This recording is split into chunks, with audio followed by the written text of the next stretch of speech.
Good morning everyone. आज चाहिँ December 19 तारिक भयो। हामी म लगायत मेरा साथीहरू हामी आज हाम्रो विश्वविद्यालय क्यालिकट युनिभर्सिटी जाँदैछौँ। त्यहाँ हामीले केही प्रोसिजर पुरा गर्नुपर्ने भएको भएर हामी जानुपर्ने भयो र यति बेला हामी पालकड जङ्सनमा छौँ। मैले तपाईँहरूलाई देखाइराख्ने स्टेसन हो यो पालकड जङ्सन। मसँग पछाडि सुशील शर्मा छ, जसलाई तपाईँहरूले अधिकांश मेरो ब्लगमा देख्नुहुन्छ। सत्येन्द्र भाइ छ, श्याम कृष्णन छ, त्यस पछाडि अली र नेहेमिया एउटा सोमालियन साथी र अर्को केन्याको साथी पनि छ।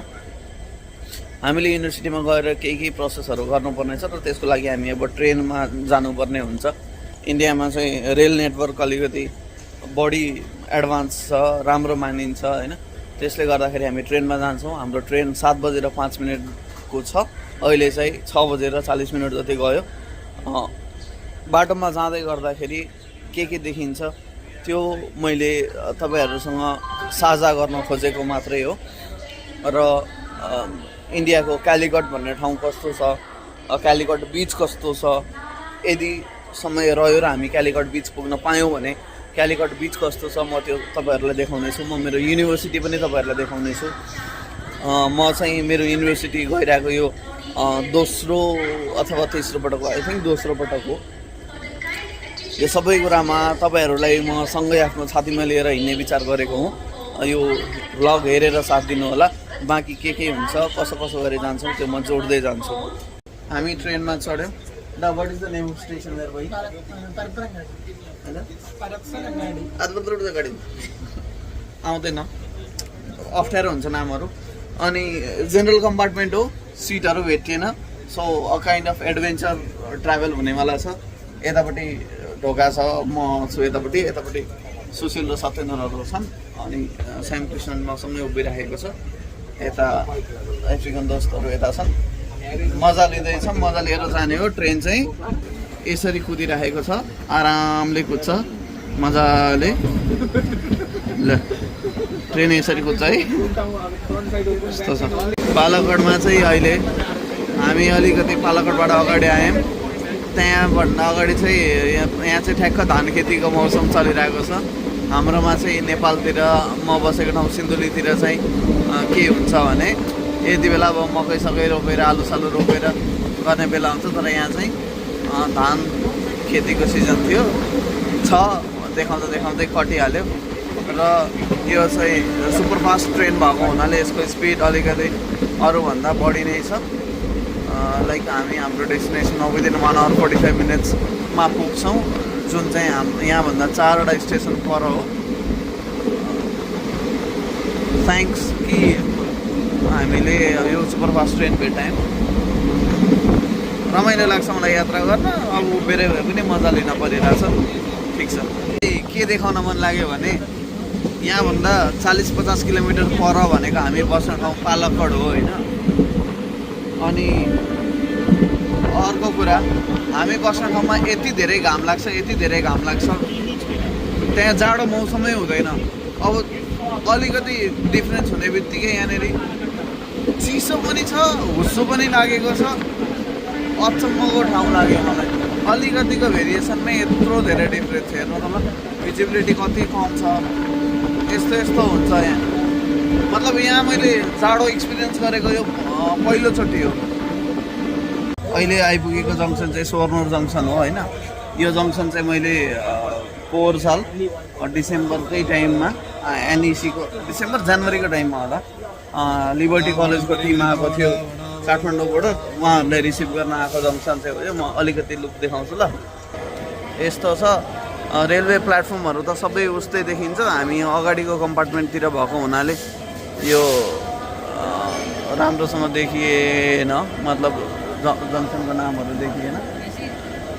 यस्तै छ। स्वर्णुरमा आइपुग्यो। अनि मलाई ठ्याक्क त्यो एनइसीको टिमलाई लिन आएको गाडीमा नेपाली गीत बजाउँदै गएको, तिनीहरूसँग भएको बोन्डिङ। अनि प्रदीप दाई, प्रेम दाई, हाम्रो योग दाई, प्रशान्त भाइ, रेणुका, शान्ता, एन्जिलाको टक्क याद आयो। अनि त्यही भएर मैले यो खिचेँ। यो पनि म क्लिपमा राख्छु है। हामी परप्पनगढी स्टेसनमा उत्रेर अलि अगाडि आयौँ होइन। अब हामी यहाँबाट 15-16 किलोमिटर छ हामी युनिभर्सिटी जानको लागि। अनि हामी जाँदैछौँ। अब हामीले बस लिनुपर्ने हुन्छ। बस लिइसकेपछि हामी कालीघाट पुगेर ओर्लिन्छौँ। अनि त्यसपछि युनिभर्सिटी पुगेपछि हाम्रो कामहरू हुन्छ। अनि आशा गरौँ काम हुन्छ भनेर। अनि काम भएपछि बाँकी काम हामी गर्छौँ।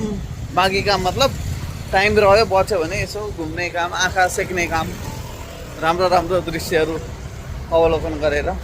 नेपालको मुलाहरू समुद्र देखेपछि बौलाउने त्यतिकै भइहाल्छ होला होइन। यस्तै छ। अब हामी जाँदैछौँ, देखाउँदै जान्छौँ तपाईँहरूलाई। म थोरै कालीघाटको नजिकको आसपासको एरिया देखाउँछु ल। यो एरिया चाहिँ बस पाउने एरिया हो। अटोजहरू सबै यहाँ हुन्छ। यस्तो छ यहाँ, मजा आउँछ। अब आज हामी बसमा चढेर ओर्ल्यौँ पनि होइन, तर बस चाहिँ यति धेरै क्राउडेड थियो कि त्यसमा भिडियो लिन पोसिबलै भएन। अनि हामी ठ्याक्क यहाँ ओर्लिएर कालीघाट युनिभर्सिटीको गेटबाट भित्र छिर्दैछौँ। भित्र चाहिँ यस्तो छ, यसरी यो सबै युनिभर्सिटी कम्पाउन्ड हो, युनिभर्सिटी प्रिमिसेस हो। यस्तो मजाले school of health sciences athletics meet 24-25 युनिभर्सिटीभित्र आइसकेका छौँ हामी होइन। अनि अब केटाहरू लाइनमा बसेछौँ टोकन लिएर। म पनि लाइनमा जोइन हुन जान्छु अब। अनि त्यस पछाडि के भन्छ, कति वेट गर्नुपर्छ हेरौँ।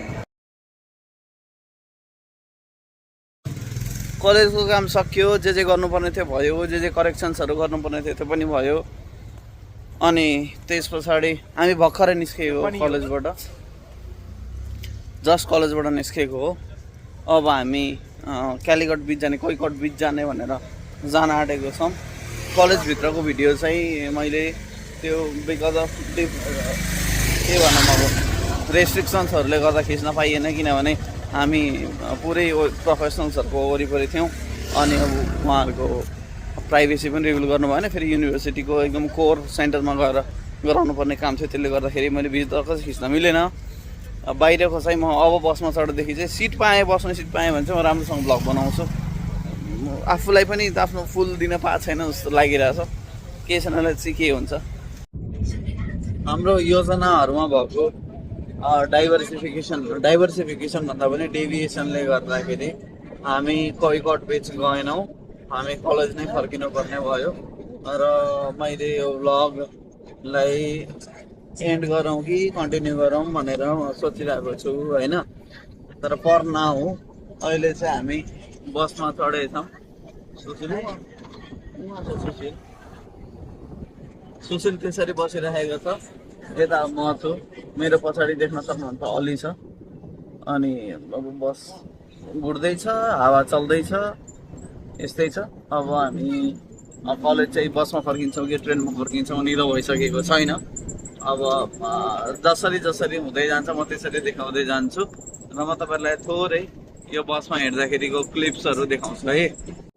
युनिभर्सिटीबाट फर्किँदै गर्दाखेरि चाहिँ एकदमै धेरै रस भएको भएर मैले अरू भिडियो लिन मिलेन, प्लस फोनमा ब्याट्री पनि थिएन। सो आजको भ्लग चाहिँ हाम्रो लगभग यति नै हो। अहिलेसम्म च्यानललाई हेरेर सपोर्ट गर्नुहुने सबै सब्सक्राइबरहरूलाई धेरै धेरै धन्यवाद। भ्लग कस्तो लाग्छ तल कमेन्टमा लेख्नुहोला। Thank you for watching. Thank you. Like, share and subscribe please.